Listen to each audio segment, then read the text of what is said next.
training session, mainstream train. It's a mainstream trainings, and today we have Dr. Bill William, and today is 23rd of September.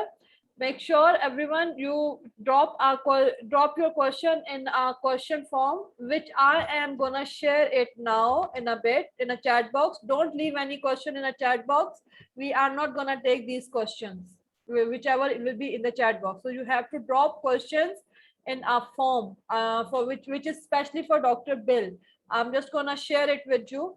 And Dr. Bill, platform is yours now. Welcome back, everybody that was here before. We talked first about time, correlation to a restaurant and all the parts and people that you run into in a restaurant. Then we talked next about consistency is the new currency, the 80-20 rule, and how delayed gratification or immediate gratification determines which side of the Pareto principle you might fall on. So today we're going to jump into emotional intelligence. And if anybody wants to know, we'll stay on that topic for a couple of sessions, of course. It's a session that today will be on the first of 5 different topics related to emotional intelligence. If you like that topic, we'll continue. If you can't stand it, tell Siddique. Maybe we'll change it. But I want to shift over now and share my screen, and we'll see if we can go into doing this presentation.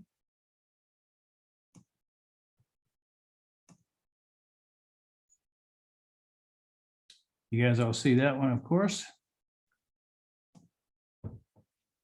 Now, Yes, I can see. does that look clear to you guys? Yes, it is. I taught a mastermind to dentists for 10 years, had an online program and also an in-house program. And we talked about emotional intelligence. We talked about how that impacts teams, because a dental office is basically a team. And you have to run smooth and you have to understand people. So these things are very critical to differentiate emotional intelligence from IQ, which is not EQ. IQ is intelligent quotient, and that's more of your innate ability to think and remember and understand the world. But emotional intelligence is something quite different. Emotional intelligence has come to mean many things from many different people. For some people, it's about being a nice guy. Other people see emotional intelligence as an oxymoron. They can't believe that emotions can be intelligent. An oxymoron is something that is the opposite of what you think it is when you put two things together. The approach taken by a lot of people is research-based, and these things that we're going to be talking about are part of the psychological studies, and the people that teach emotional intelligence are mostly psychologists.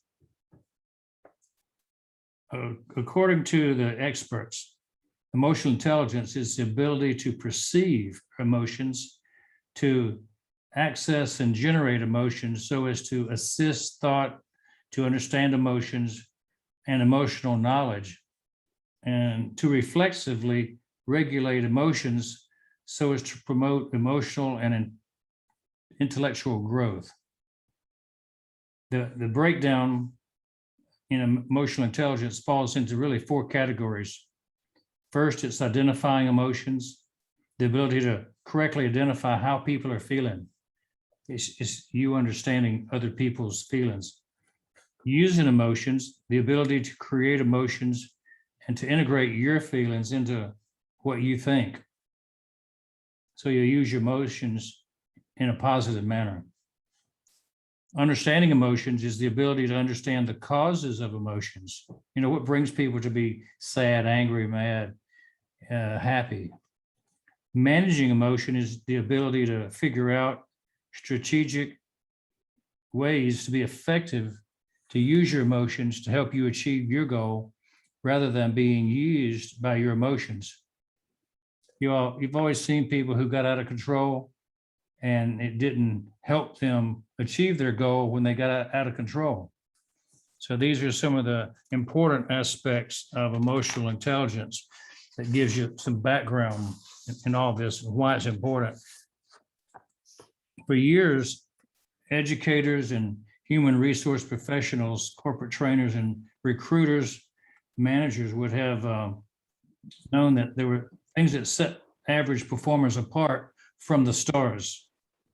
And just like last week, we talked about the Pareto principle and the delayed gratification is one of them. It wasn't the technical skills, those were easy to learn. And it's easy to determine if someone has those skills or not. But it isn't necessarily the IQ that really makes them successful. It's something else.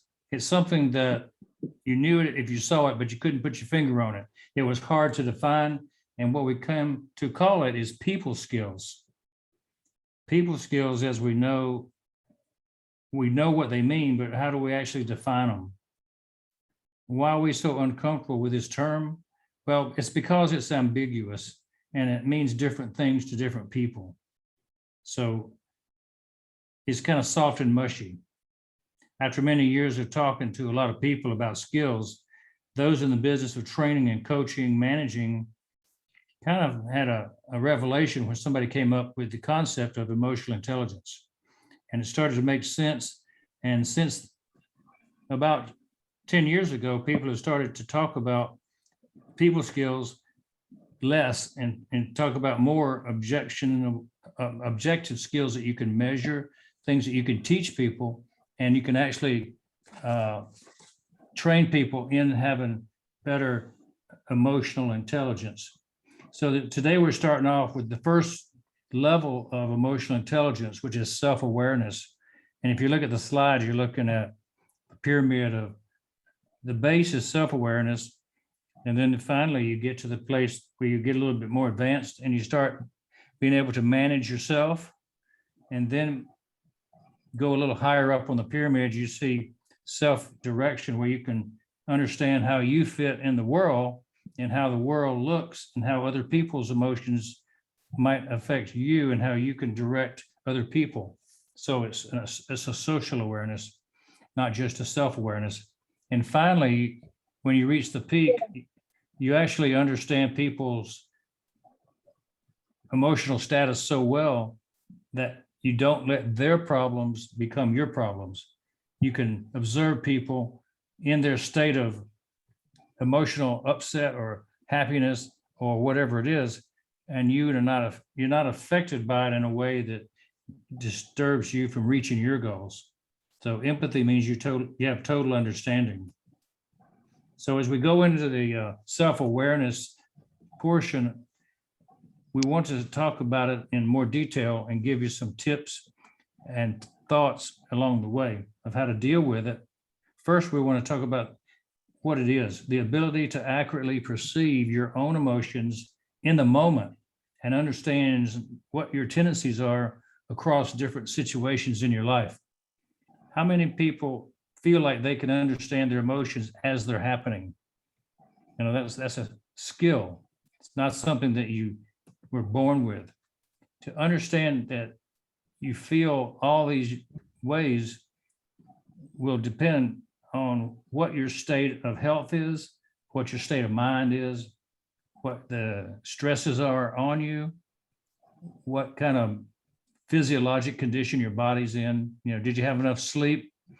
Are you stressed out all the time? Do you have fear? Is your job causing anxiety? Does your boss have too many expectations of you and you have them therefore of yourself? So you have to understand what goes into the thing. And the first thing that goes in is challenges. Challenges that create stress. Now, there's good stress and bad stress. If you have good stress, it's called eustress, and it means that it challenges you and lifts you up. But distress can cause bad feelings. And that bad feeling can cause physical changes in your body, particularly in the cortisol levels, the adrenaline levels, things that will make your body go on edge. And so the things that cause negative challenges to your body will actually tear you down mentally. And the things that will lift you up, will give you positive emotions, will build you up mentally. You can be in different events and you can have a feeling of elation. An award ceremony where you're the one receiving the award might be a peak emotional experience in your life, and you'll lock it in and you'll remember it for the rest of your life. नहीं करना Because यार. Self awareness के बारे में बता रहा है तो मैं भी बोल लूं. I'm so sorry, Dr. Bell. You can continue. no problem. Now, the people around you can cause you some emotional upset, right? If challenges give you a problem, if events that you're in give you a problem, or people give you a problem, you'll react a certain way. You may have a reaction physiologically that turns into an emotional shutdown, or could be a happy event and you would have a great memory established. You know, people tend to remember things when there's an emotion tied to it. So that's why you typically remember things when you're really high or really low, and you tend to forget what's going on in the day-to-day average world. So how does self-awareness actually help you? Well, in the brain, there's places where you store memories. And there's places that relate to why things happen. And so as your brain stores these memories and as your brain understands stimuli coming in, there's an association built between the things you see, the things you understand, but there's other things that you don't even understand that you're picking up. You're picking up smells, you're picking up sounds, you're picking up sights, but you might not even be recognizing that you're seeing them, but they all lock into your brain and create a reaction. You've always heard of people getting triggered. Well, sometimes it's an automatic response. When you smell a skunk, you think, ooh, that smells bad. Your brain has already been sensitized to that smell that it is not pleasant. And so you want to go away from the smell of a skunk. And it may be the same way with something that frightens you, or on the other hand, might be the same way with something that pleases you. You know, you might be drawn to look at a face that's pretty because you say that's pretty and it gives you joy to see that face. Somebody in your family, for instance. So your brain is mapped out and different parts of the brain respond differently. And if you can become aware that these things are happening and that these things will happen at different levels in your mind, and you'll get the ability to tap into these strengths. And if you're not aware, you may be unable to tap into these strengths, and you'll be left by the wayside when others are moving forward because you're not tapped into what's going on. You're not aware of your own state of mind. You're not aware of how you feel and how you react. See, if you react and don't know why you react, you'll continue reacting that way, and it may be detrimental to your team, to yourself, to your career. But if you actually understand why you react, you can actually do something about it and modify behavior. So that's one of the things that we want to do in the end.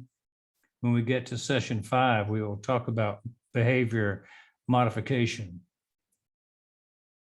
You want to navigate with clarity. In other words, instead of being unclear and confused, you want to be focused and aware and on purpose.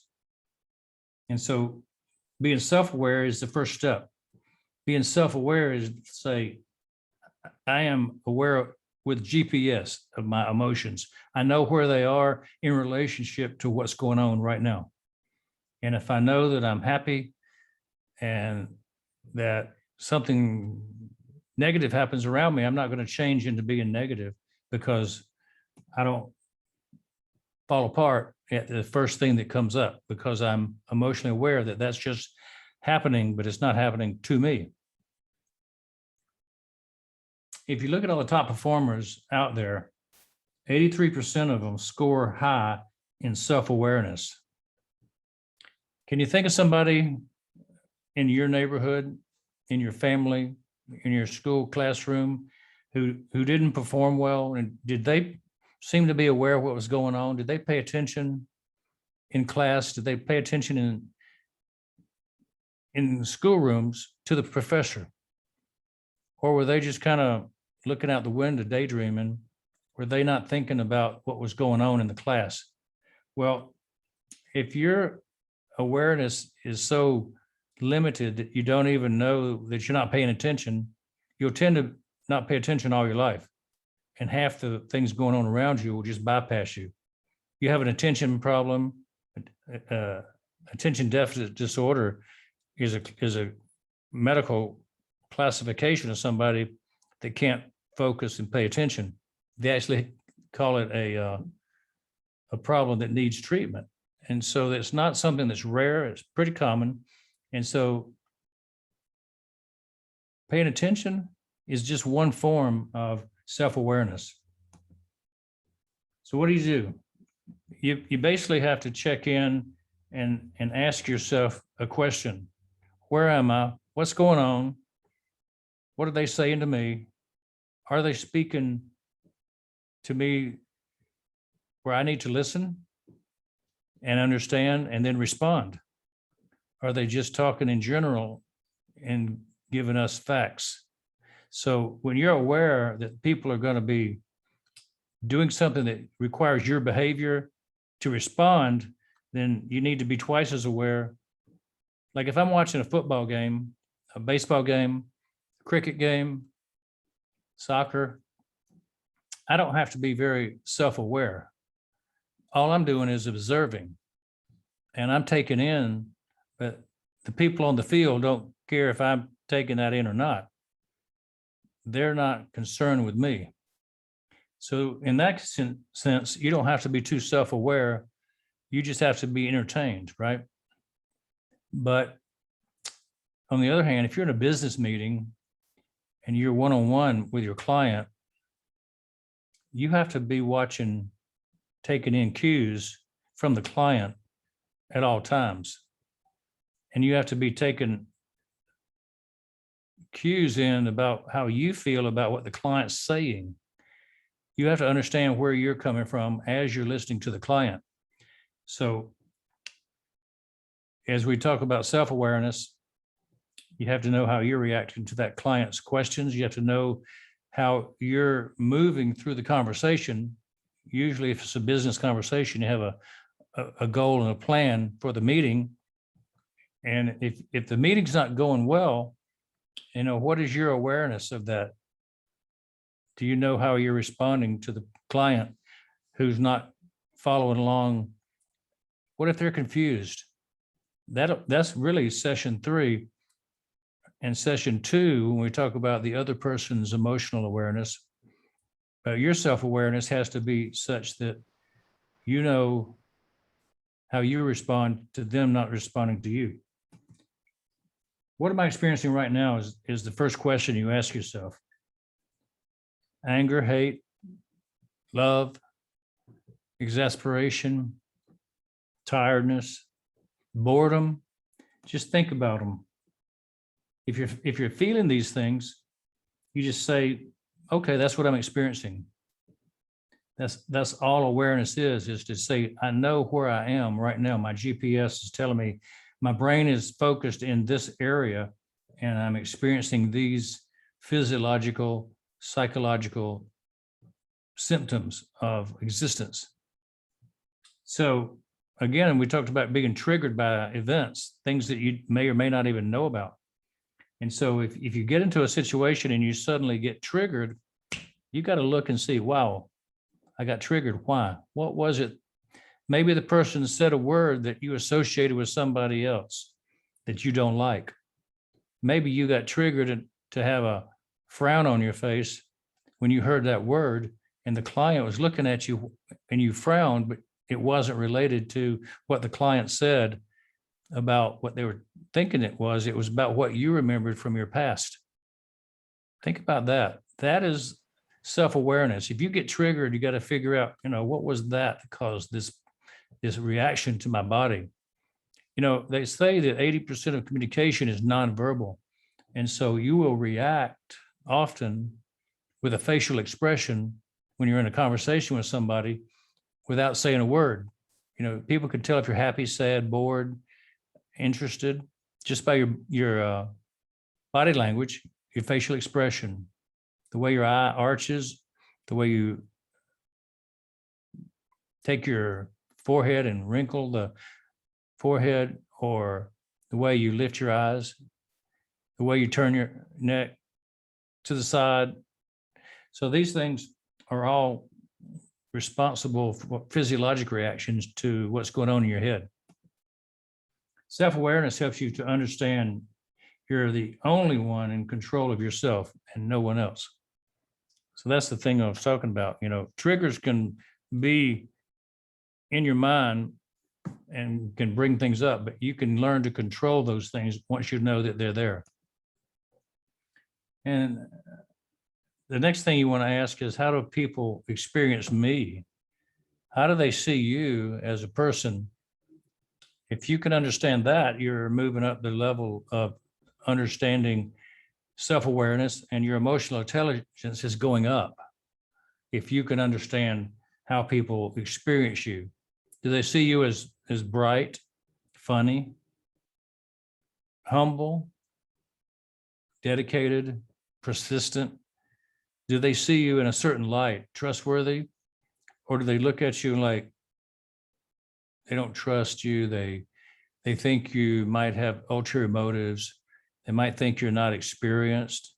They might think many things.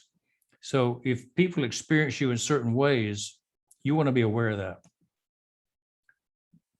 If you're a manager, you have people in your team, or you manage somebody, you ask yourself, do I encourage and lift up my team? Are people experiencing you in the role a manager should be experienced? Or do they experience you as just one of the people in the room that don't matter? Do my team members feel valued? If you're a manager and you have a team around you, well, you have to kind of understand they're going to feel some way about you, and you're responsible for creating the environment, how they feel. If you're a leader and you're in a management role, then you can create the ambiance, the culture that surrounds your group. And it all starts with you. And you have to be aware of what all that's about. You can't just assume everybody's going to be on the same page about how they feel about you, about their emotional intelligence level. See, everybody in a room is not equally skilled at people skills. Another question is, are my team members afraid to be honest with me? Now that brings up a whole list of questions in how people experience you. If it's a safe place, people will have a freedom to say, I feel this way, and be honest. But if it's not a safe place and they always get berated or in trouble, well, it's not a safe place. And so people hide out and don't show their true feelings, and emotions get squashed when it's not safe. And so we want to always look as managers to create a safe space so people don't feel like, if I say another word, I'm going to get in trouble, so I better just shut up. And again, how am I influencing my team? Am I bringing them along toward the goals that we have as an organization? So self-awareness is one of the cornerstones of emotional intelligence. Your team needs you to lead. If you have a team and you don't lead them, they're going to be half effective. They'll only rise to the level of the highest member of the team's emotional intelligence if somebody actually takes over and leads. Now, if you have a team with no leaders or poor leaders, the team usually doesn't have much effectiveness. So we're always saying to our team leaders, do the best you can to lead the team in all departments. You know, you're not responsible just to lead the team in getting the task done. You're also responsible to lead the team in understanding who they are, bringing them along socially as well as financially, bringing them along emotionally as far as their ability to understand the situation. As we're talking emotional intelligence, you want to bring them along just as well as you want to train them on skills that require knowledge and IQ and technique and follow the steps to get the job done. So EQ plus IQ, both are important. Okay, there you have it. That is our official lesson for today. And again, it just got over right at the halfway mark, which we're glad to do, and perfect timing. And we could answer questions related to time, consistency, and now emotional intelligence, self-awareness. And again, if I know the answer, I'll tell you. If I don't, I'll tell you I don't know the answer, but I know where to find the answer. So with that, thanks for attendance. Thanks for participation today.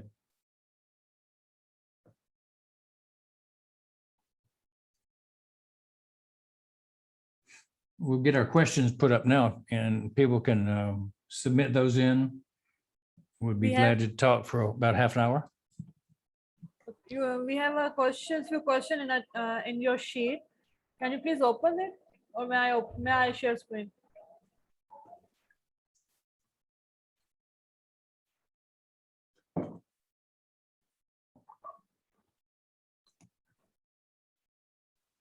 I see the sheet right there coming up. Okay. Let me share a link with you. You're not on the sheet yet.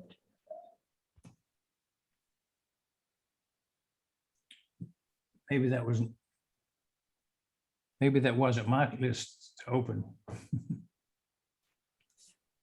Sir, I have a question. All right. Yes, sir. How we control our emotions over the people we love a lot?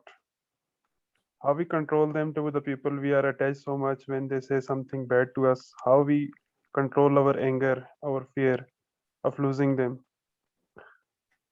Yeah, you know, my sister-in-law is a psychologist, a doctor of psychology, and she starts talking at 6 o'clock in the morning, and she has clients in Africa, in Doha, Qatar, London, New York.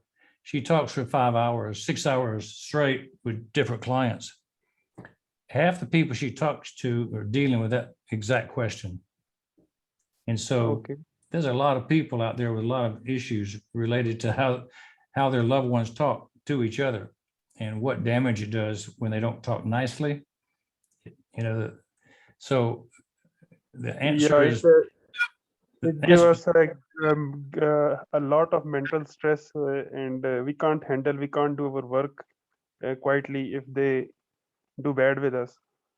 So I want to know how we manage it to move on, to channel our emotions. Yeah, you know, the big thing I said the first time we talked, I think, was you need a private space where you're not interrupted. When you're doing work online, if you work from home especially, it's very difficult.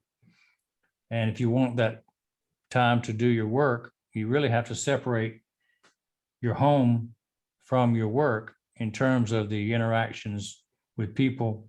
You can't actually do domestic chores, and speaking to your spouse might be called a domestic chore. If you're in the middle of a work day So you have to separate work days and domestic time, either by physically being in a different place or by separating the locations in the house where you don't get, you have boundaries, you set up boundaries and people don't disturb you while you're working. If they do disturb you, if they do come in and speak and it isn't a pleasant one, especially, then you basically have to sit back and go, let's talk about this later, and get those other people to understand that they can't interrupt you at work. And there has to be an understanding between the parties for things to work out. If they agree to let you work at home and be trying to earn an income or study to make an income and build a career, they've got to leave the person alone enough to do their job. Okay, sir, understand. Thank you. I hope that helps.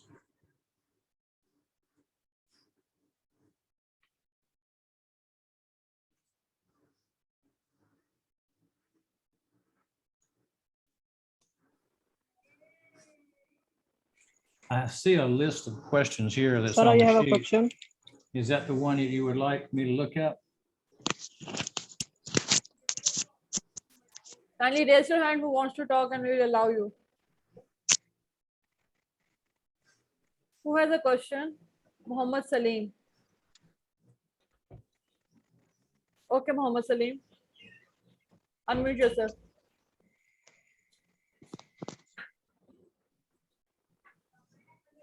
How important is encourage our junior as a leader or manager? Say it again, we cannot hear you. Say it again, Muhammad Salim.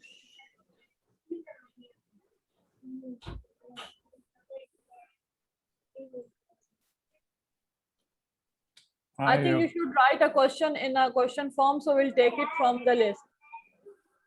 I apologize. There's a lawnmower outside and it makes some noise. So I do hear that lawnmower noise more than I hear you guys.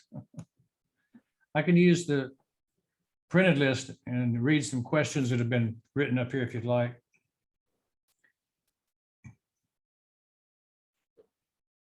Are these all new for today? They will put more questions in the sheet once you're gonna start replying them. The one that's targeted down at the bottom. It is on 18th row 18th.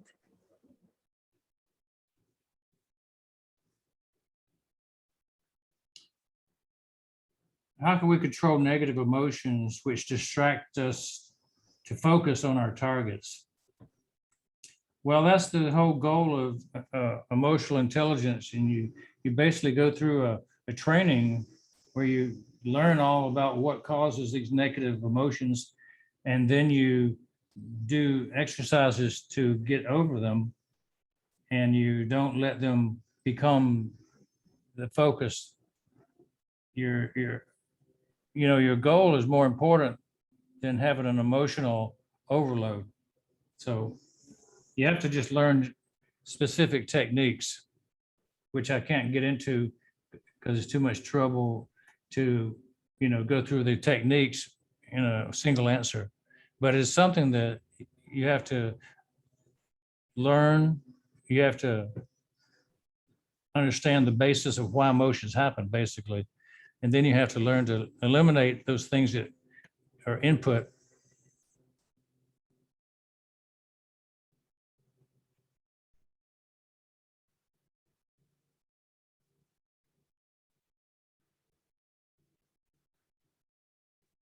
Somebody wants to have a presentation on depression and a much needed topic.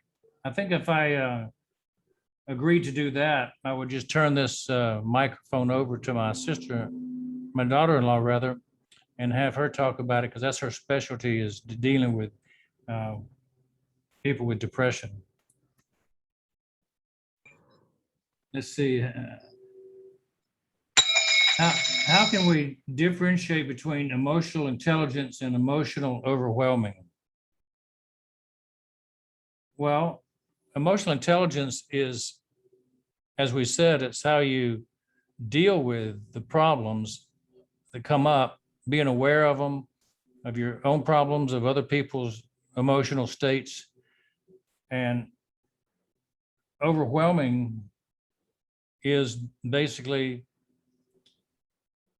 defining a stress.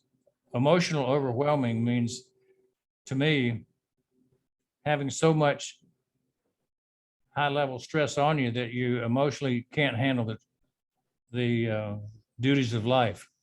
So you basically have a physical shutdown, a mental shutdown. Emotional intelligence is how to deal with the overwhelmingness. If you're overwhelmed, you kind of like you're that's a disease. In other words, it's a mental disease, not the fact that it's something that you can catch, but it's a situation that causes a reaction in your body. So the overwhelm is actually the reaction to a lot of stress where your body produces chemicals. A lot of people don't understand that your mind, your organs of your body produce chemicals in response to stresses. And so a good way to explain that is adrenaline or epinephrine. When you get frightened, when you are driving along in your car and the police behind you turns on its lights and siren goes off, or when you're walking down the dark street and somebody jumps out in front of you and startles you, all those reactions will be in your body, release of adrenaline. Little minute particles of adrenaline will go into your body and create stress. That stress is good for running. That stress is good for making your muscles more efficient. It's called the fight or flight reaction when that happens. But it's not good for your stomach, your gut. And it makes your pulse go faster because you're getting ready to fight or run because you're scared. It's also not good for your brain because it puts your brain on edge. And so in old times, the adrenaline rushes were useful to save your life when a tiger was running after you. But today, if you get stressed in the business world and you get uptight and get emotionally overwhelmed, it's not productive. And so that's one of the things about emotional intelligence that we were talking about these sessions. We want you to recognize when you're in that situation and then be able to do something about it to not get into a bad situation and be emotionally overwhelmed.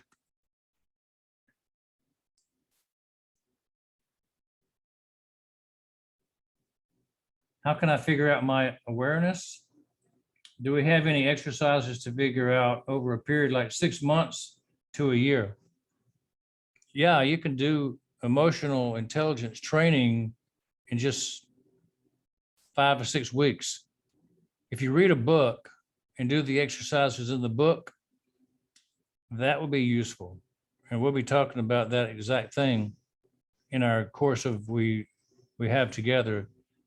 In the sessions we have together, I'll come to a book that you can actually read it and learn. And there's a lot of courses, there's a lot of videos you could go to online to become emotionally intelligent. Kindly share some exercises of self-awareness and control of our emotional situation. How do I control my emotions when the lawnmower is right outside my window and he's making so much noise that I can't hear myself? You know, that's kind of like I'm under stress right now. And I'm trying to talk to people all over the world on a microphone that's picking up the sound of that lawnmower. So I'm stressed. But I realized that I can't control the situation. And I realized that in a few moments, they're going to be gone. They'll finish cutting the grass right next to where I'm standing. Even though they're outside the window, I can still hear them like they're right here in the room. And so basically, the way I handle that stress is I just realized that they don't know that they're giving me a problem. They don't know that I've got a job to do. They're just doing their job. And so if you disassociate yourself from the problem that you notice, and I'm sure that they're not aware at all of what's going on in my house, but I'm aware of what's going on out there. And as long as I know they're doing their job and I'm doing mine, I don't let that distraction bother me. I'll carry on just like I'm in a quiet auditorium speaking. So that's kind of how I do it. It's like you just have to disassociate yourself from what causes the stress. You can't be triggered by the sound of lawnmowers interrupting your speaking. If you're like a preacher, a rabbi, a cleric sitting in a church, a synagogue, or a mosque, and you're giving a sermon, a speech, a talk, and the little child is screaming on the front row, do you stop and, do something, or do you just keep talking? I'm sure that that's the same situation. You've got to handle the situation without losing your cool, losing your place. You just have to keep on going. And that's emotional intelligence, to deal with things as they happen without letting it affect you in your ultimate goal to do your job.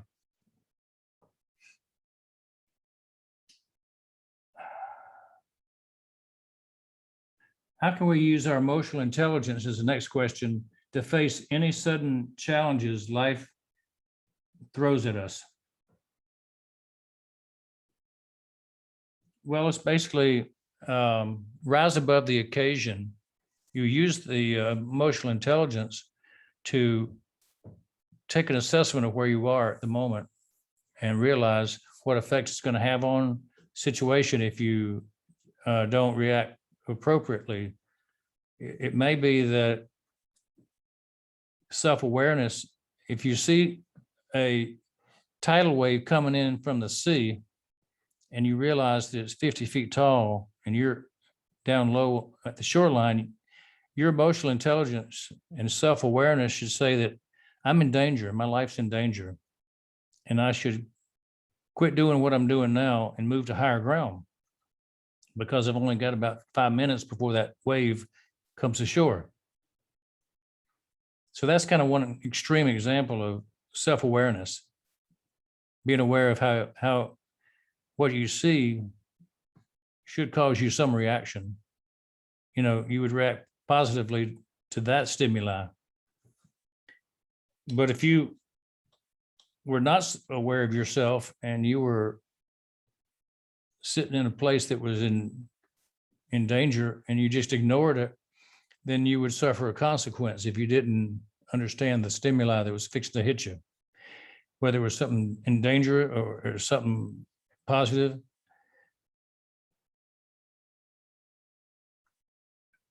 How can we use emotional intelligence to face? We answered that one, I see. How do you stop being emotionally manipulated by others? That's a pretty good one. People manipulate others with emotions. And when you learn to be emotionally intelligent, the last one of the 4 areas, you learn how to navigate so that you use emotional intelligence to get to your goal. Some people will take that and use emotional means to get their goals that may not be altruistic. They may not be honest. They may be trying to manipulate you. So you're absolutely right when you ask that question. People may be using emotion to draw you towards something, flattery, or they'll be using things that you want to achieve, more money, more time off, more status. You know, they may put you in a position to where they paint a rosy picture of something you want so they can get you to do something. That's human nature. You know, that's a real people skill if you're a salesman, is to get people to like you. That's not all negative, but it could be considered manipulation if you look at it. You know, sales can be a manipulative event.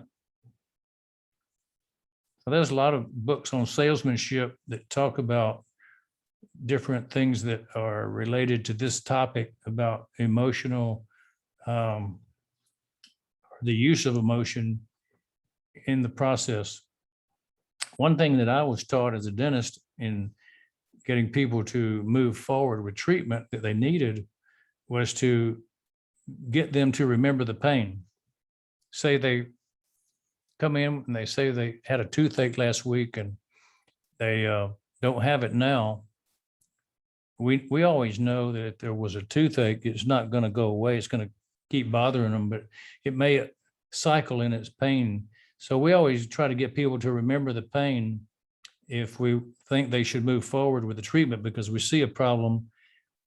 If we see a cavity in an x-ray and they don't hurt at that moment, if they think that, well, maybe it'll go away if it doesn't hurt now, maybe it's not going to be a problem. But we know as dentists that it's going to be a problem. And so we'll tell people, you know, you remember when that tooth was hurting and you know how that felt. Well, we don't want that to happen again. So what's best to do is put a filling in that tooth before this thing starts to hurt again. So we'll use emotional manipulation to move people forward for a positive, good reason. So hope that gives you some answer. If they make you guilty with emotional guilt, just realize what they're doing. I think part of the manipulation that people will use, if you're aware of it, it won't work. So a lot of times it's just being aware of what they're doing. And that's one of our future lessons, is having an awareness of what people are doing, not that you're doing something, but what they're doing to you.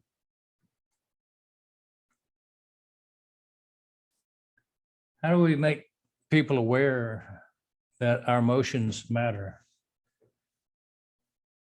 Yeah, emotions are part of the human condition. You know, a person without emotion is a dead person. There are very few people with no emotions. You know, the only person that's alive that has no emotions is somebody that has a mental condition. You know, they aren't normal. So most normal people have emotions, and I think most people understand they matter. I think the ones that don't give credence to your emotions are basically saying to you, I'm not very emotionally intelligent. If people don't seem to care about emotions you have, it tells more about them than about you. They are not emotionally intelligent, and they're not interested in becoming a whole person. A person that's a winner, a person who's highly trained, not highly trained, but highly effective in life, is a person with more emotional intelligence than somebody who's not very effective in life and who doesn't seem to fit in well with other people because they're emotionally negligent. Another question is, how can we know that we're not a waste in our life? We are not wasting our life. How can we judge? How can we be aware of ourselves? You know, if you have a purpose in life and you are setting goals, and if you are making progress, then you're definitely doing something that's not wasting your life. If you're in the training zone, then you're not wasting your life. If you're making friends and you're expanding your circle, if you're helping people especially, then you're not wasting your life. A lot of people feel like they have to have a successful career to have a successful life. And there's a lot of people don't have a career. They just exist, move from job to job, or they haven't found that one thing they really enjoy or excel at. And so they might feel like they're a failure, or they might feel like they've not succeeded yet. But, sometimes your great thing you do in life, your big purpose doesn't even arrive until you're 30, 40, 50. And so you're always in preparation for that time when your life is going to mean something. A lot of people don't even reach their significant time in their life until their 50s, 60s. So you're really in preparation much of your life for that time down the road. And when you reach that point, you'll know it. And you'll be able to look back and go, yeah, I was in preparation for my life up until the point where I started to make a difference, or I started to build this career, this job, this situation, this family. A lot of times it's just having a great family. That's your purpose in life, is to raise children and to serve other people. Not everybody's meant to be a millionaire. Not everybody's meant to write great books. Not everybody's meant to become a great instructor, teacher, or coach. And so there's a place for every single person to fit in our society. So that's the great thing about it. We don't have to look down on any position, and we don't have to feel like if we don't make the top position that we're a failure. So we've come to about 2 o'clock hour. So I want to draw to a close and leave it open for 1 or 2 questions before we close the door today. Sound good? Dr. Bill? Let me turn off my share. We have just 3 minutes left.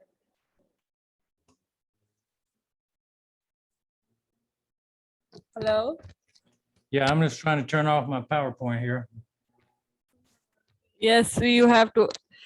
So we will have you in the you will not be available for next week. Yeah, I'm tied up next week with other things, so we'll set another plan for the next talk. And I think Siddique will have some other speakers or other trainers coming in next week, but I'll come back the following week. Okay, and the rest of the topic of on today's topic, we will have other sessions later on.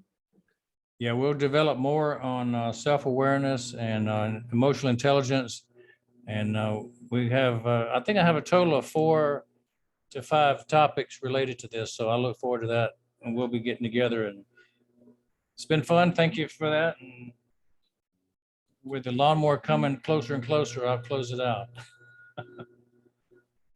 Okay. Thank you sir, very much, Dr. Bill.